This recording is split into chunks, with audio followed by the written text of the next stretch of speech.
Halo cerita Onmyo Kaiten Rebirth episode kedua.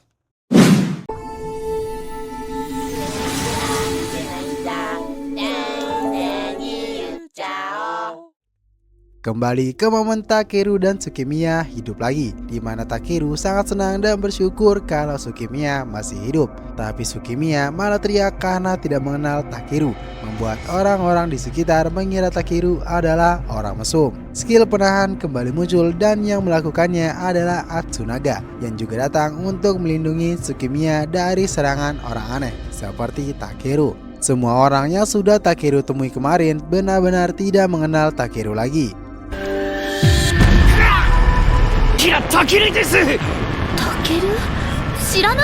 Takeru sampai di penjara di sebuah kurungan sambil berdebat dengan Atsunaga tentang dirinya yang kenal dengan Tsukimiya. Bahkan Atsunaga menganggap kalau itu cuma mimpi Takeru, karena Atsunaga juga sering bertemu Tsukimiya dalam mimpi. Mereka terus berdebat sampai Abe no Seimei datang melerai, dan Takeru kembali memastikan kalau dirinya dan Seimei sudah bertemu kemarin. Tapi tetap saja tidak ada yang mengingat dan mengenal Takeru, termasuk Abe no Seimei.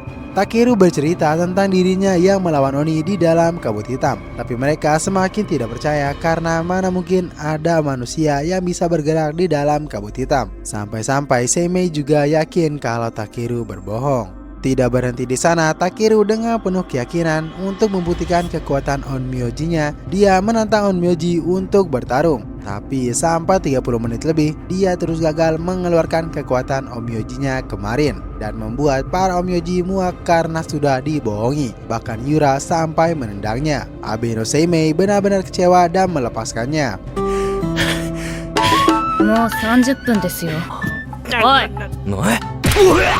Takeru lari kebingungan kenapa kekuatan yang kemarin tidak keluar. Sampai dia memperhatikan panggung yang kemarin sudah bagus, sekarang masih belum jadi. Lalu menyadari kalau dia kembali ke masa lalu 15 hari sebelum Tsukimiya dibunuh dan upacara ke-100 tahun diadakan. Dia kembali bertemu Tsukimiya dan memastikan kalau dirinya benar-benar kembali ke 2 minggu sebelum perayaan, dan akan memastikan kalau kali ini dia pasti akan melindungi Tsukimiya. Dan tentunya sampai hari itu datang, dia harus menjadi lebih kuat. とにかく俺、今度は絶対に守りますから。 Dia langsung menemui Seimei untuk meminta tolong diajarkan teknik Onmyo. Walau merepotkan, Abe no Seimei mengiyakan akan mengajarinya teknik Onmyo. Namun dengan waktu rentang 1 minggu, Takeru tidak membuat Seimei terkesan, maka dia akan dihukum. Dan mereka berdua sama-sama setuju dengan persyaratannya. Pembelajaran lalu dimulai tentang teknik Onmyo, di mana kelima elemen kayu, api, tanah, logam, dan air diubah dengan energi spiritual dari dalam tubuh dan bisa dibentuk ke berbagai efek sihir atau efek kekuatan. Tentu teori membuat ngantuk. Takeru meminta langsung diajarkan mengontrol Shikigami. Tapi untuk latihan, dia diberikan alat latihan berbentuk boneka kecil yang disebut Godai, di mana boneka itu anggap saja sebagai Shikigami, dan Takeru harus menyalurkan energi spiritualnya ke Godai tersebut dan membangkitkannya. Barulah dia bisa mengontrol Shikigami yang asli. Kazura lalu memberikan contoh dengan mengeluarkan energi dari pelat ramalan dan menempelkannya ke Godai. Maka Godai tersebut akan bisa dikontrol. Sangat gampang. Tapi Takeru sama sekali tidak memberikan hasil latihan yang baik.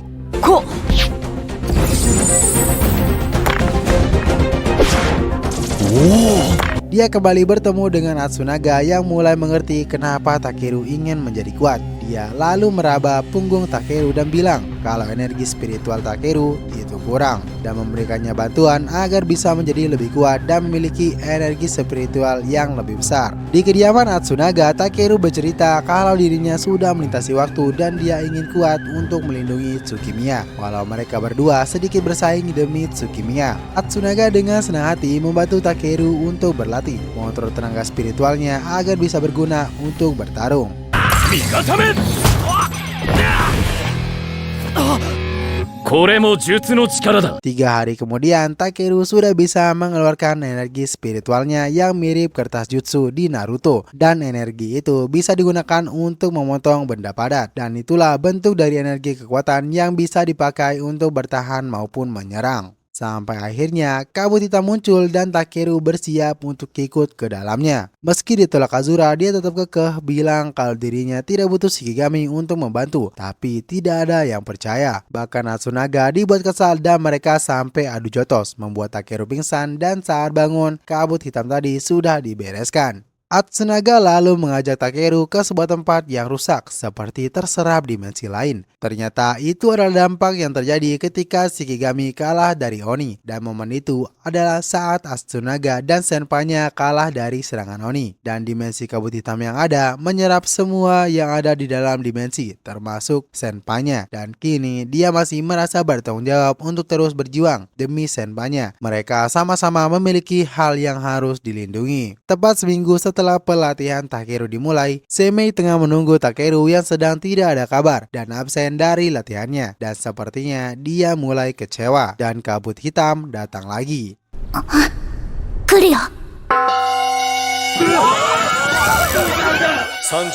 Yura dan Atsunaga langsung bersiap di altar pemanggilan dan memanggil Shikigami mereka dengan mengeluarkan energi spiritual dan menyentuh sebuah boneka kayu. Kayu-kayu bermunculan membentuk Shikigami. Dengan kesadaran mereka masuk ke dalam Shikigami dan tubuhnya beristirahat di altar pemanggilan. Dengan begitulah mereka bisa memasuki dimensi kabut hitam tanpa membatu.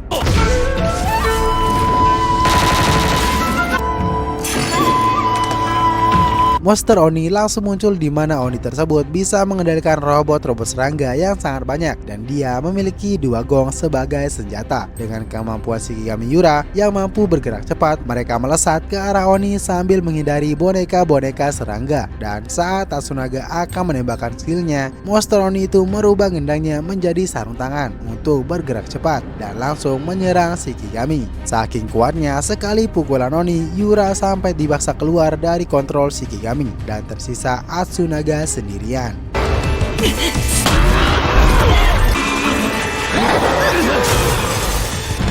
Tentu itu adalah hal yang tidak baik karena akan menguras tenaga. Atsunaga yang kini berjuang sendirian mulai membayangkan orang-orang kota yang akan menghilang apabila Oni menang. Atsunaga mencoba mengerahkan segala kemampuannya dan mengeluarkan kekuatan yang sangat besar meluap-luap, bersiap menghabisi monster Oni. Lalu adu tinju antara Oni dan Shikigami Atsunaga tak terhindarkan. Sampai tiba-tiba Takeru datang menahan serangan Atsunaga dan memberikan serangan tinju mematikan untuk Oni.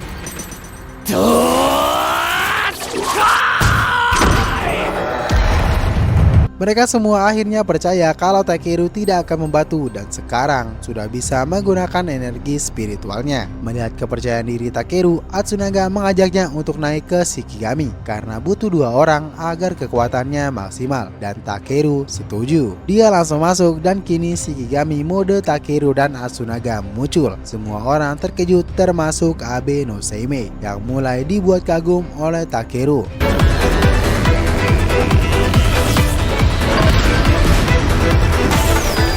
Monster Oni kembali memberikan serangan bonekanya, tapi dengan tembakan api maksimal dari Atsunaga, semua boneka hilang dalam sekejap. Dan kini tinggal giliran Takeru untuk mengeluarkan kekuatannya. Takeru kemudian mengeluarkan energi spiritualnya yang kemarin. Bagian kanan Shikigami berubah menjadi mode Shikigami Takeru dan terlihat benar-benar badass dan keren. Shikigami mereka melesat bagai petir dan monster Oni siap memberikan tinju balasan. Tapi dengan kekuatan overpower dari Shikigami Takeru, gendang Oni hancur dan mereka langsung menghantam muka sang Oni sampai inti dari sang monster ikut hancur dan tidak akan bangkit kembali.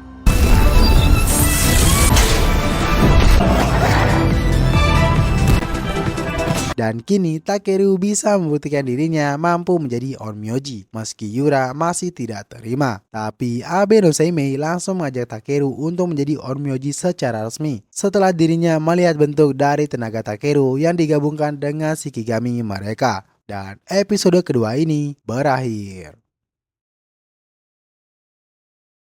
Nantikan terus episode berikutnya dan alur cerita anime lainnya hanya di RWPP Anime. Pastikan dukung kami dengan cara like dan subscribe-nya ya.